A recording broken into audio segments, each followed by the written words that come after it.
Welcome back to Talk of the Town on 99.7, 1450 WHTC and WHTC.com.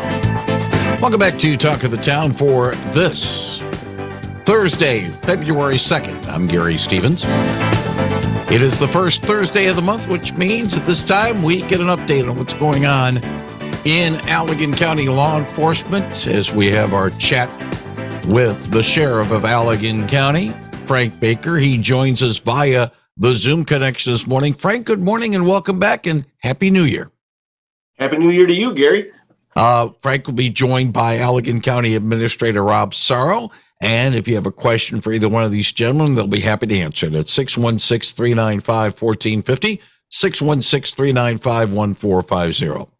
Frank, before I go much further with things going on in your department and chat with Mr. Sarro, I do want to touch upon the passing of longtime Allegan County Circuit Court and District Court Judge George Corsiglia. Your thoughts about his passing, whether or not you had a lot of dealings with him in your law enforcement career, but he had served Allegan County well with his legal services for many, many years.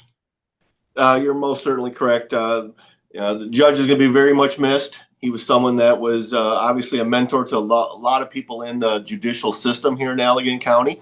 He was someone that was, I think, a very fair and honorable person. You went in front of him. You knew that, you had to have your T's crossed, your I's dotted, because he was going to hold us to a very high standard, and as he should, and as all judges should, hold law enforcement to a high standard. And I'm certainly saddened to see him go in his retirement. I had the opportunity on several occasions to visit with him, and it was just truly a shock and very saddened to hear that news. Yeah, it's we lost a couple of longtime servants in the legal community over the last few months. Hannes Myers, the Holland District Court judge, passed away late last year, and he and Judge Corsiglia, pillars of the legal community in our area. If you got a question for Allegan County Sheriff Frank Baker or City or County Administrator Rob Sarro, they'll be happy to answer it at 616-395-1450, 616-395-1450. Before I have you move the Zoom camera over to the Administrator, Sheriff Frank Baker, I do want to touch upon a couple of things involving your department. The Help Wanted sign is out. We have talked in the past with a couple of law enforcement figures here in the Holland area. They're looking for people as well. It is a very competitive market, not only for those who are looking for a job, but also for law enforcement entities trying to fill vacancies, isn't it? Yeah, it is. And that's one of the reasons why I asked our administrator to be a guest here today, talk about some of the exciting things that we're doing. I've been very fortunate to have him and the Board of Commissioners working with us to make some changes here. We've added some positions, as you know, and we've talked about them over the last year, and we're excited about that. And obviously, one of our challenges is filling those new positions, as well as the positions of several of our deputies that have retired. And right now, we've actually had a grant from the state that you're going to start seeing some advertisements. You're going to see some billboards, some things maybe popping up on your YouTube or your Facebook that's going to talk about some of the opportunities for employment here at the sheriff's office, whether it be in corrections or whether it be in road patrol. But we're excited to bring a lot of new people on. It's an exciting time here at the sheriff's office for that reason. It's something that kind of rejuvenates some of us that have been around a little longer to kind of see the excitement in the new people when they come on board. One other thing, too, and I do want to touch upon it with you, Sheriff Frank Baker. Our parent station over in Kalamazoo, WKZO, has the opportunity to chat with their sheriff on a weekly basis, Richard Fuller. I'm not asking for you or for Steve Kemper to do this on a weekly basis with us. Once a month is A-okay. But the conversation Ken Lanfair had yesterday with Sheriff Fuller dealt with the cold and being ready for cold weather. The sheriff down there was talking a little about taking care of pets and making sure that the pets are taken care of. Especially if you're walking a dog, it's kind of tough. But my touch to you is this.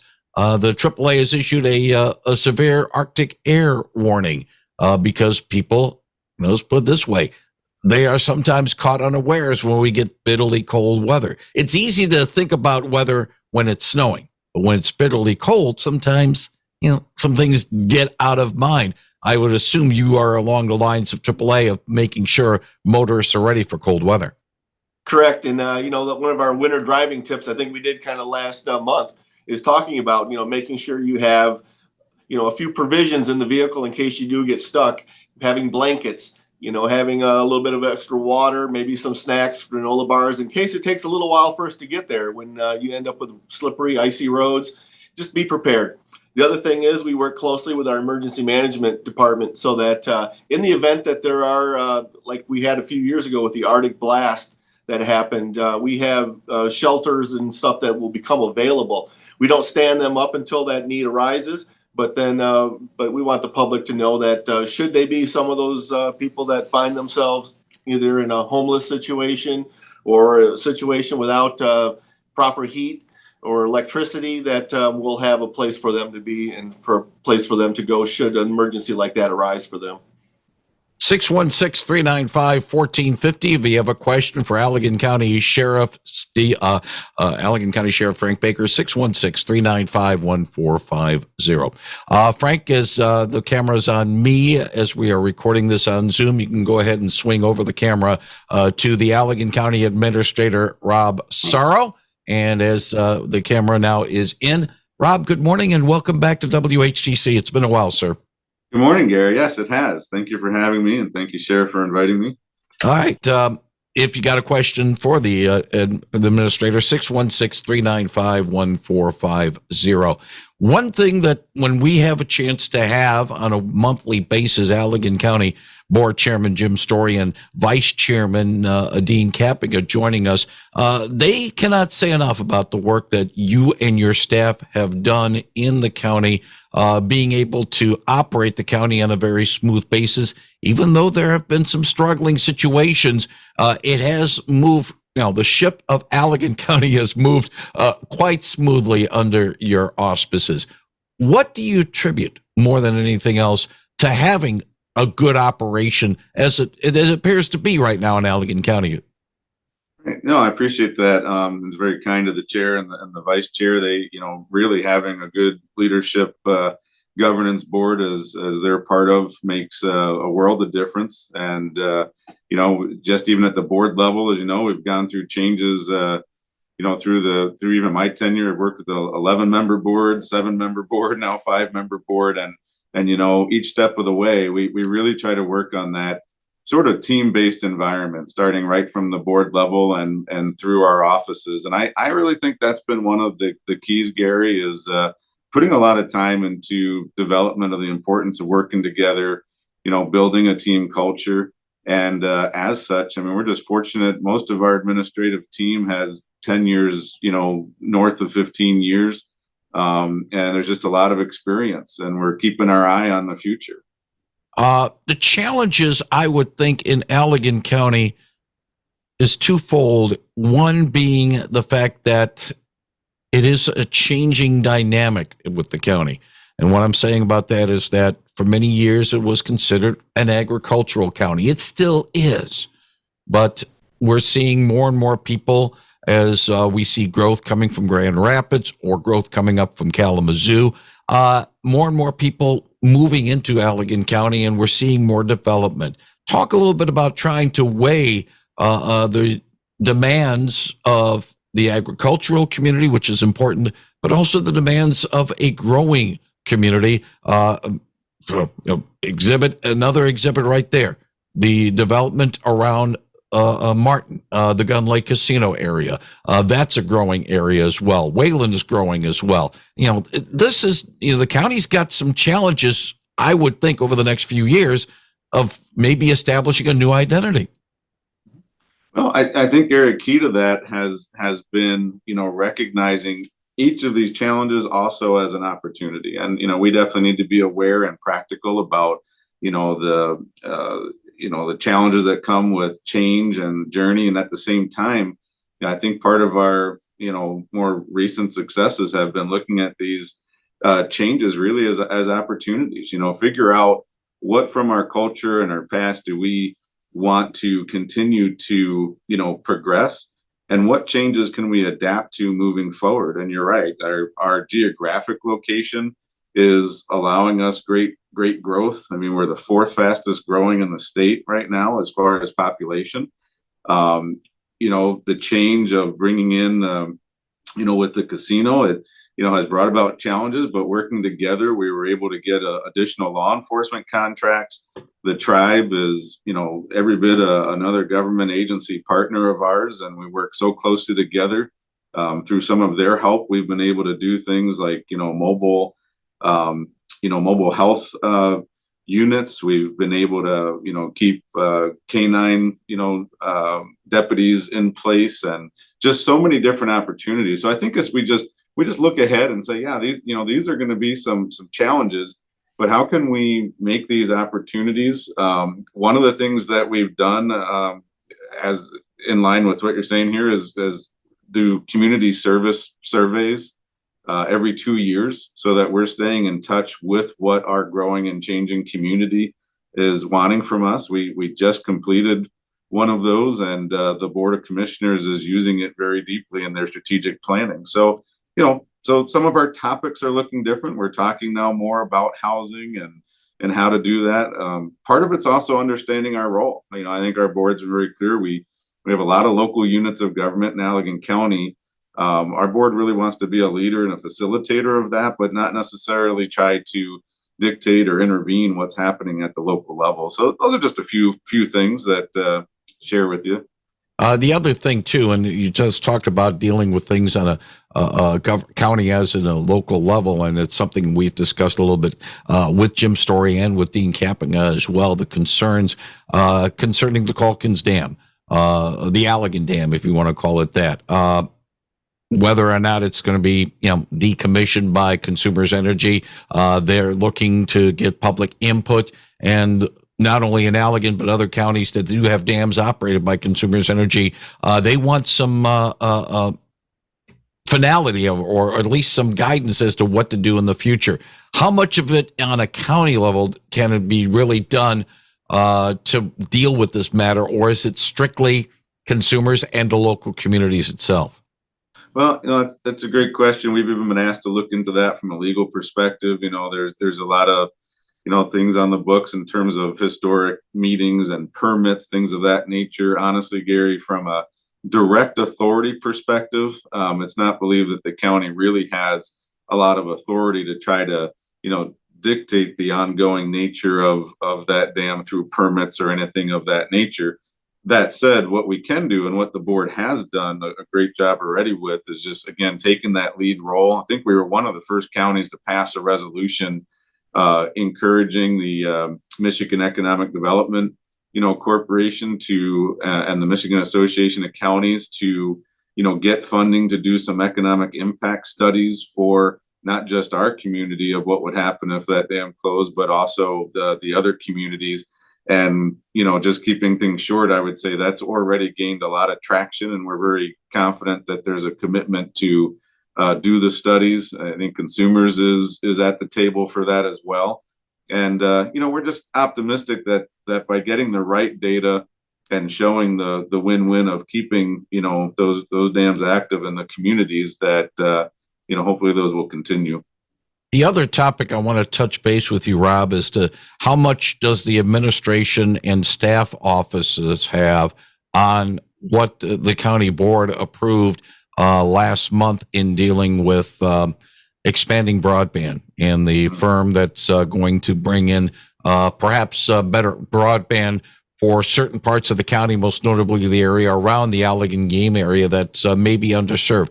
Does your office now pick up the ball once the contract is approved with this company, or what exactly is the role of the county staff now that this agreement has been put into place? Yeah. So one of the key roles really was negotiating, getting the contract in place. That's kind of one of the key phases that we focus on. But overall, through the broader county administration, we serve the project management element, the financial element. We have recommended from the start having a dedicated full-time project manager for this particular project. And I think that's paid in dividends already. So moving forward, the real key is going to be making sure that we're partnering with 123Net to make sure that the funding is being, obtained in the way that they laid out, trying to provide any kind of support, legislative support, things of that nature to make sure we can collectively get those dollars. And then a lot of it from there, Gary, comes down to make sure that the expectations are being met as the contract outlines. And we're excited. We have a good contract process. It takes a look at things not only from going well, but what happens if some things get off track. And with that behind us now, I think that both 123Net and the county have a great roadmap of success to get this project done. And I have to tell you, being with Allegan County for 25 years, being a previous technology director for the county, this has been an evolving topic. It's just, we were ready for it. It's just bottom line. As soon as the dollars were there, which was the game changer for all of this, being able to offset that capital to get the infrastructure, it's so exciting to see this vision become a reality where we will have countywide, access, affordable access to broadband. It's wonderful to just see this a reality and to see it come into fruition likely within the next 24 months. Frank, I want to first pose a question that I put to your colleague in Ottawa County, Steve Kempker, when he was on the show last week. You may have heard about the story down in Van Buren County of a parole absconder trying to elude the long arm of the law. And it took the Van Buren County Sheriff's Department a couple of hours using a canine as well as drones to bring that perpetrator to justice. What I want to bring up with you is this. One of the things that was disclosed during the efforts to try to bring this perpetrator to justice was the fact that when the dog and the drone finally spotted this man, they warned the man, you better surrender or they're going to send the dog in to bite him. Talk a little bit about that type of training where, a police canine is nice in public appearances and great with the kids, but when it's on work mode, and that's what Sheriff Kempker said, when it's work mode, it can bite, can it? Certainly can, Gary. One of the things that we do is we do deploy dual purpose dogs. Not only are they, sniffing for narcotics or tracking for lost individuals or maybe someone that fled from us on foot, but they are trained to bite. Our handlers do work with them very closely. It's a very important part of their training. They have actually what they call a bite suit. It's a padded suit that they wear so that they are trained to bite and pull the person down. And obviously, it's one of those things that we monitor very closely, and the personality of the dog is something that is very key to our decision making and when we decide to deploy a dog in that purpose. And or if we are going to have them, like you say, at a public function where they're going to be playing with the kids and handling, being petted by children and that. So it's something that we look at very closely. We monitor very closely. We have a lot of faith in our handlers that their training is going to prevent any accidents from occurring, but they do have a purpose in actually biting and going into a building if there's somebody barricaded inside. If rather than a deputy going in, we'll have a dog go in. It's not like if a dog does bite a suspect, it's not like a police shooting situation where you have to bring them to state police and the deputy have to be put on administrative leave while they investigate it. The dog doesn't have to be put on administrative leave. No, he doesn't. We don't take his treats away or anything like that. But it is something that we are very conscious of, and we do. We have reports and things that have to be done whenever there is a bite, so that we can make sure that that the dog is acting appropriately for the commands that are given and for the circumstance. Yeah. The reason why I brought up the story, and again, I brought it up with Steve and I also brought it up with you, Frank, is the fact that it also, shall we say, is enlightening as to what a police dog actually does. And I'm glad to bring that up. The other thing, too, do you have a drone or do you hire an outside firm?